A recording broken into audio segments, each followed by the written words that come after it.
This is the Simpit. I'm your host, Shaun Cole, but the real star of today's show is the Moza Racing R5 Racing Simulator Kit. We'll call it a kit for today's purposes. This is a complete turnkey simulator system, which includes a wheelbase, a wheel rim, and a 2-pedal set. The Moza Racing R5 Racing Simulator set goes for $599 and is a brand new entry into not only the direct drive market, but a complete bundled set ready to go for sim racers. The R5 wheelbase is a 5.5 Newton meter servo motor or direct drive motor. That means no internal gearbox or belt driven system to brake. You have very little internal parts and the reliability of a direct drive motor at that under $600 price. And when you think about it, $600 price normally just gets you a wheelbase. And in this case, again, you're getting a wheelbase, a wheel rim, and a basic pedal set. And I have to tell you, this is a big day, a day that I've been waiting a long time for. Someone has finally created a package simulator kit that is really a medium level kit at a starting price point in today's market. I mean, for comparison's sake, this is actually less expensive than a Thrustmaster TS PC Ferrari edition, which is about 6 Newton meters and does not come with a pedal set.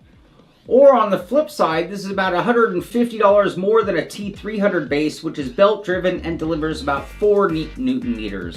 Now looking at Fanatec, they do make a 5 Newton meter wheelbase and it goes for $350, but then you are going to have to round it out with a wheel rim and a pedal set, and that's going to run you over $600 no matter how inexpensive you choose those other options. There's also an attachable integrated dash that is compatible with the R5 base that goes for $159, but we're going to be testing that in a future show, not on today's episode.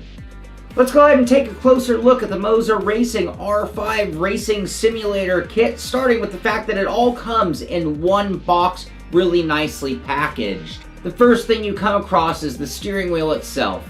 It comes in a Moza Racing bag, and within that bag, a micro wheel, as I will call it.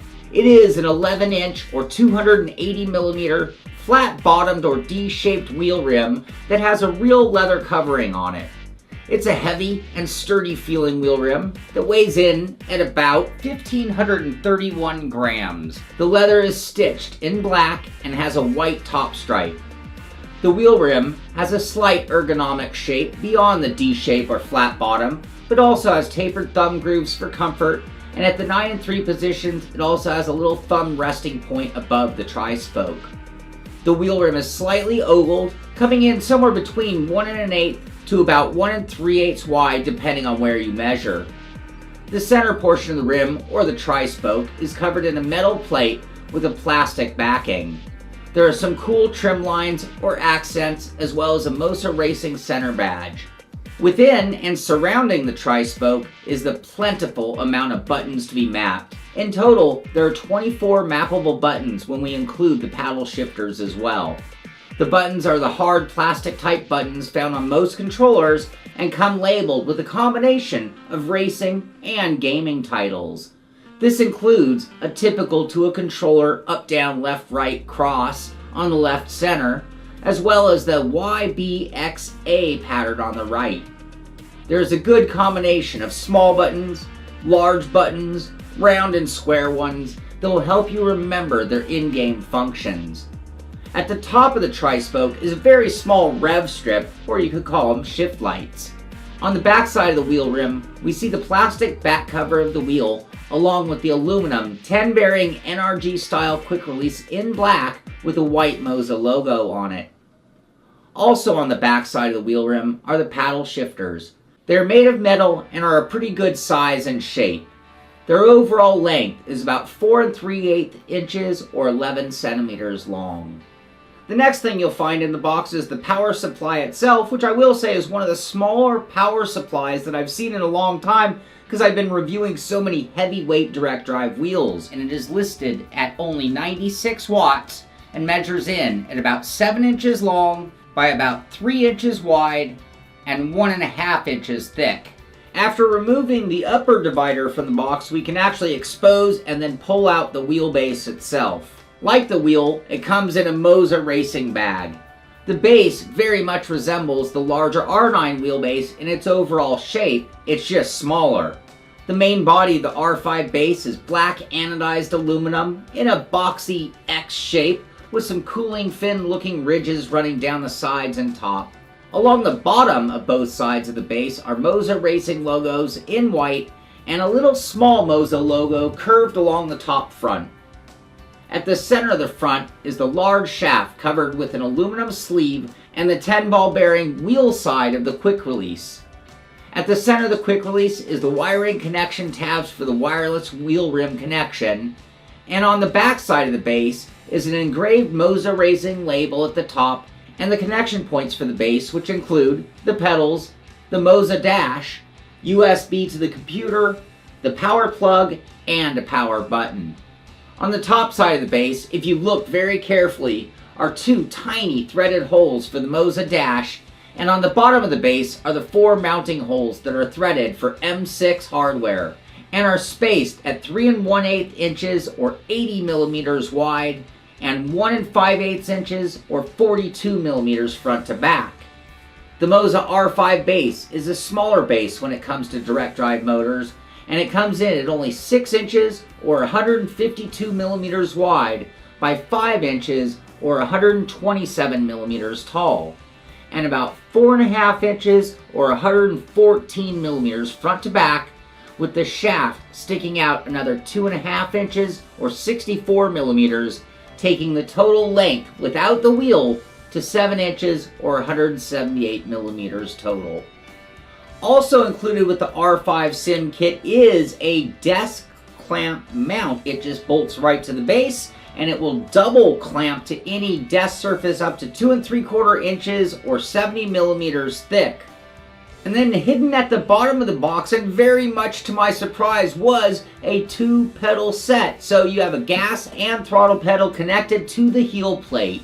These pedals, which very much resemble the SRP pedals by Moza Racing, do share a lot of common parts, but then use some less expensive parts to make them in fact the SRP light pedal set. The pedals are made of metal and feature Hall effect sensors to measure their rotation or distance. The heel plate is made of metal and has a Moza Racing logo centered upon it. The heel plate is the backbone of the pedal set, as each pedal mounts to the plate, and that plate measures in at about 14 1/8 inches or 359 millimeters wide and about 6 inches or 152 millimeters front to back. The overall length of the pedals is about 13 inches or 330 millimeters front to back, and the pedals stand about 8 inches or 203 millimeters tall. Both pedals are made in a similar way. A lower tray, which is a piece of 1.75 millimeter thick steel plate bent into a U shape. The pedal arm is made in the same way, and its shape fits into the lower tray, and then they are bolted together at the pivot point. Looking from the back, you can see the resistance spring with the brake pedal spring being heavier than the throttle, and the Hall effect sensor to measure each one. Each pedal has an identical pedal face that are also made of metal and have a Moza logo stamped into each one at the top. The pedal faces measure in at about 3 inches or 76 millimeters wide and about 4.5 inches or 114 millimeters tall. The pedal faces have 3 height positions to choose from and come mounted in the middle spot, but can be moved either into the high or lower spot. Both pedals have an identical amount of travel, which ends up being about 2.5 inches or 64 millimeters at full throw. Each pedal can be moved left and right to 3 different positions for each pedal. When it comes to mounting the R5 wheelbase to your rig, it really does depend on your situation. Every rig, whether it's a DIY or a purpose-built rig, is going to be separate or different. In my case, I am using an R-seat P1 chassis, and with that chassis, the front 2 bolts lined up perfectly with my wheel deck, and I figured at 5.5 Newton meters, we were going to be fine with just 2 bolts holding this sucker down. But I could drill another 2 holes if really desired. And then the other option, of course, is that double clamp method, which is going to work for a lot of users out there. And I will say, as far as a clamping mechanism goes, this one does hold down the wheel fairly well. It is secure, and it's very easy to do.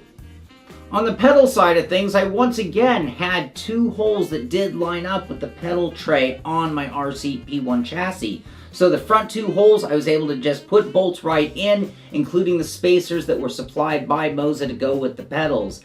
At the back, they didn't line up, but I was able to use a little extra plate and bolt that down just to hold the back end of both pedals down on my pedal plate. And for desktop users who will be clamping the wheelbase to their desk, when it comes to the pedals, I've just never had any luck with any pedals. No matter how light or how easy it was to press the pedals, I've never had any luck with pedals staying in place. So I always recommend bracing up behind, building something up to keep them secure, or even attaching them to your chair depending on your situation there. Now on the software side of things, you use Moza Pit House software, which I really actually am a pretty big fan of. It's easy to use and it has all sorts of controls over the wheelbase settings, which is really nice. You can calibrate and set dead zones for the pedals, whatever you need to do in that software. But I've also covered it in great detail on our full review of the R16 base or the R9 base as well. So I'm going to encourage you to watch those reviews to see more detailed information. And with that, it's time to talk about how the Moza Racing R5 Racing Simulator kit actually performs on track. Now, normally when doing a review, I'm talking about an individual item, like a base on its own, and we can talk about its force feedback, or a rim, and we're talking about its features, or a pedal set, and we're talking about its adjustability. But in this case, we are talking about an entire kit. So let's go ahead and talk about each of the parts and how they perform individually, because not all of them perform exactly the same, and then we'll talk about the package itself. Starting with the wheel rim, or what you're going to feel in the hands, it is that 11-inch or slightly smaller wheel rim, which is a slightly smaller wheel rim by comparison to most of the wheels on the market today. This gives the wheel a bit of an old school feel for me, from a time when most gaming wheels were this size. With that said, the wheel rim feels very good in my hands and is comfortable. The leather is soft to the touch, but a little bit on the slippery side as there is very little texture on the rim. Overall, the wheel has a very sturdy feel to it. This is not only the loop or round portion of the rim, but it extends to the tri-spoke and the quick release, as there is no flex or wiggle no matter how hard I grip. One nice thing about an 11-inch rim is that your hands are very close to all of the buttons. The R5 wheel rim had so many buttons, and a good amount of them were within reach while driving with both hands still on the wheel. This is great for making pit stop adjustments to the car while driving, and that actually makes it safer or less likely to make a mistake while driving while trying to make those adjustments with the buttons. The buttons have a very similar feel to each other, and that being very much like the feeling of a typical Xbox or PS4 controller. Clicky, but not a lot of spring tension. Or you could say, good confirmation of click, but very little automotive feel to them. The shifters are made of metal, and their shape is nice, and they are comfortable in my fingers with smooth edges. They are fairly long and allow for shifting from beyond the 9 and 3 positions. They are relatively low travel and have low resistance. However, when they shift, they have a pretty good click feel and noise, confirming their activation. Under normal operation, they feel pretty good in action. However, if you pull on the shifters beyond their limit, they will flex a bit. A super bonus of a wheel rim at this level is coming with a rev light or RPM strip at the center top of the tri-spoke. This is controlled by the game and can be adjusted or tuned to help you shift at the right times. Not to mention, it adds a little extra excitement to the wheel. And the final part to talk about on the wheel rim is the quick release itself. I already talked about its strength while driving, but it is also the ability to remove the wheel, which makes getting in and out of the rig easier. It also has a rock solid feel when putting it on or taking it off, and it is almost fun the way it engages. Looking over to, or better yet, feeling over to the wheelbase itself, we can talk about the force feedback and the delivery of the in-game forces to the wheelbase. Now with the Moza Racing R5 base, you're talking about 5.5 Newton meters which is one of the lowest Newton meter, lowest powered direct drive wheels on the market today. That has its benefits and its deficiencies when comparing it to higher powered wheels. This wheel is one of the quickest reaction or quickest turning wheels that I've used recently. This is a combination of that lower Newton meter fighting me, combined with the lower mass of the internal parts spinning, combined with the reduced leverage of an 11-inch wheel rim. All combined, this wheel is just plain fast when it needs to be. At the same time, 5.5 Newton meters is plenty of horsepower to deliver you the effects coming from the game. In iRacing, a traditionally lower force feedback effect sim than some, you still get a good feeling of curbing impacts or rumble strips. Not so much in an overwhelming manner, but more of a let you know they're there kind of way. The same is true to be said with the effects coming in the form of over or understeer.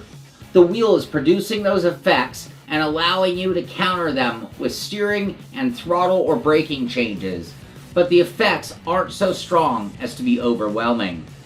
So purely on a strength level, when comparing to a Logitech, Thrustmaster, or even an original Club Sport base from Fanatec, it is either stronger than in most cases and equal to in a couple, but so much smoother. The wheel is very smooth when driving, super smooth, and super free turning. You might even end up dialing in a little friction to get the most out of it depending on your own driving style. In games like Assetto Corsa Competizione or R-Factor that are known for stronger force feedback effects, the wheel is surprisingly strong. Yes, it's only 5 Newton meters, but it can still pack quite a punch at times and yet still maintains all of the stiffness and all of the rigidity that we talked about. It also maintains its smooth turning and quick rotational reaction time. Overall, the strength of this wheelbase gets the job done. It's not going to hurt you, it's not going to wear you out, but it is going to deliver smooth and fast force feedback so that you can get the most out of your favorite sim. Now, the pedals that are included in the R5 simulator kit are not quite the same caliber as the rest of the components. As I mentioned earlier, they don't include a load cell brake pedal, and they only have single stage resistance.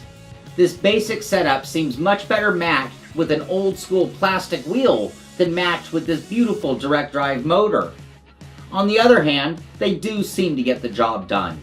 It took a while to switch back to using distance for braking instead of pressure, but once I did, the pedals were very consistent when I was able to recreate the same input.